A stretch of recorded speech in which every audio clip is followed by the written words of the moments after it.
Hello everyone. Today I'm going to talking about my most important research project entitled Prediction of Virtual Academic Performance of University Students Using Neural Networks, which immersed me into the world of artificial intelligence. Education is a fundamental part of the development of the society, and as I mentioned it in the form of the second phase of application, I could observe how my schoolmates had difficulties in learning certain subjects. So for this reason, I believe that it's important to carry out research to improve the development of the education in all areas. The project aimed to predict whether students would pass the course or not based in the following data: number of time she studied the course, average grade of her evaluations, course pass rate, time spent using virtual material because it's a virtual environment, and average number of clicks in this virtual materials. So the result obtained by the model serves as information for the teacher dictating the course and for educational institution about which students are at risk and to be able to take measure if necessary, giving the student the opportunity to successfully complete his or her academic semester. So let me tell you quickly how was the process of the project development.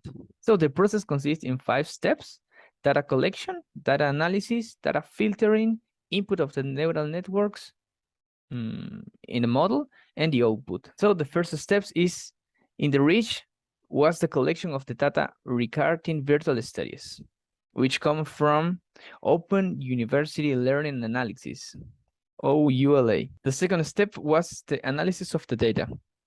This was provided by OULA and it consists of the datasets with table related to a single identifier. So a different table related, united by a single identifier. All this information is for only one student. Since the model only needs some specific data for each table, it was necessary to join tables by means of pandas, that is a library, and create columns and delete what was not going to be used because I only need specific information of each tables. So the third step consists of filtering the information from which pandas were also used. In this step, I had to take the decision of delete rows or replace them with different methods. One method is replace with the average of the column or replace with the random number of the column. So we apply the replace for a missing data or atypical data.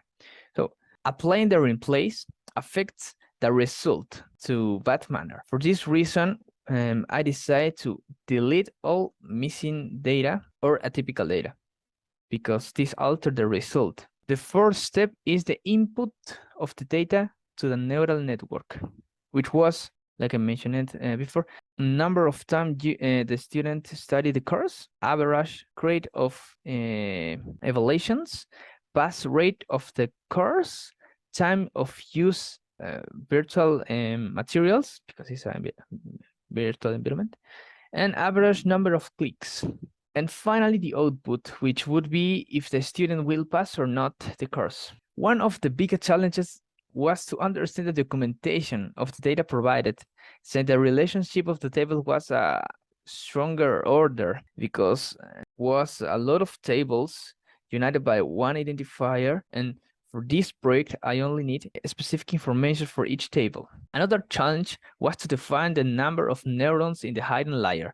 For this, we used an empirical method developed by J. Haython. It consists in the number of neurons in the hidden layer should be less than twice of the size of the input layer.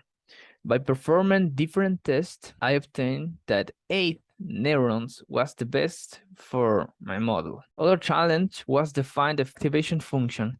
For this, it was necessary to read a lot of documentation about activation function, and I decided for the output layer, I use sigmoid because sigmoid is used for classify binary data. And ReLU, I use ReLU for the hidden layer and input layer because different to sigmoid, ReLU not present saturation and it's so powerful in the hidden layer and the input layer. So I learned that there are multiple architectures of neural networks from value of layers to activation functions. So in the course of searching the documentation, I found that there are types of networks best suited to a specific case, such as convolutional networks, which excel when working with image and characteristic extractions, is for example in sounds and videos, etc. Some examples of